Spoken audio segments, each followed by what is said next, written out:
Olá pessoal, dando continuidade então ao mecanismo SN2, neste vídeo nós vamos falar sobre como é a interação de orbitais nesse mecanismo.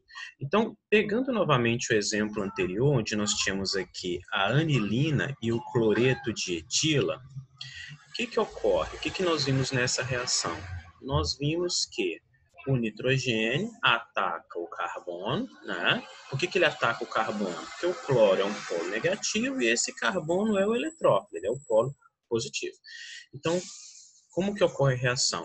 O nitrogênio ataca o carbono e aí nós temos o rompimento da ligação carbono-cloro. Nós vimos que, na realidade, por ser um mecanismo SN2, isso ocorre em um estado de transição, ou seja, no momento em que o nucleófilo vai atacando o carbono, vai se rompendo a ligação carbono-grupo abandonador, certo? Bem, o que nós vamos falar então aqui? Quais são os orbitais que estão envolvidos nesse processo de ataque do nucleófilo ao carbono eletrofílico? Bem, então se o nitrogênio está levando o par de elétron exatamente para essa região, né? Nós temos que pensar o que nós temos aqui nessa região. Então, se o carbono já está com seus 4 ligações completas, o nitrogênio ele só pode levar o par de elétrons para um orbital do carbono que seja vazio, correto? Tem que ser para um orbital que seja vazio. Do orbital preenchido para um orbital vazio para formar um novo orbital de ligação, tá?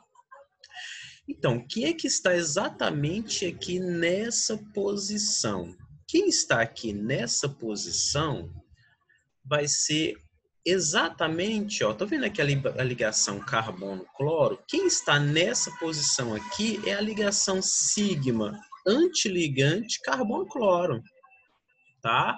Então, olha só, como que é a ligação sigma carbono-cloro ligante? Interação de dois orbitais P em fase, tá?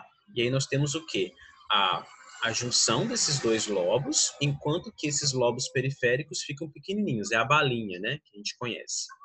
Como seria o orbital sigma antiligante da ligação carbono-cloro? Já o sigma antiligante, a interação dos orbitais carbono-cloro, os orbitais P, ela está fora de fase. Então, eu coloquei um exemplo aqui, ó.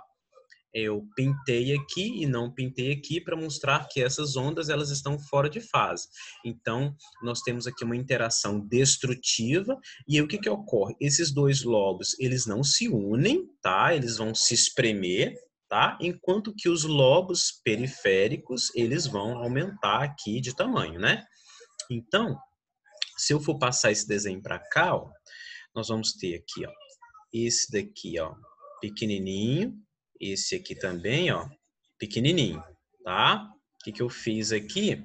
Eu pintei esse lobo aqui. Aí esse lobo periférico ficou grandão. E esse lobo periférico ficou grandão, tá? O desenho não tá muito bem feito, tá? Mas no livro você vai ver os orbitais bem bonitinhos. Então, ó, portanto, aqui tá pintado, né? Tá pintado. E aí o par de elétrons aqui do nitrogênio, na realidade, esse par de elétron livre do nitrogênio, ele vai estar num orbital P preenchido, certo? E esse orbital P preenchido, para conseguir levar essa densidade eletrônica para esse orbital antiligante vazio, eles precisam estar em fase. Então, se eu achurei aqui, ó, então esse lobo aqui, ele também tem que estar em fase com o lobo do orbital vazio ao qual o par de elétron irá, tá?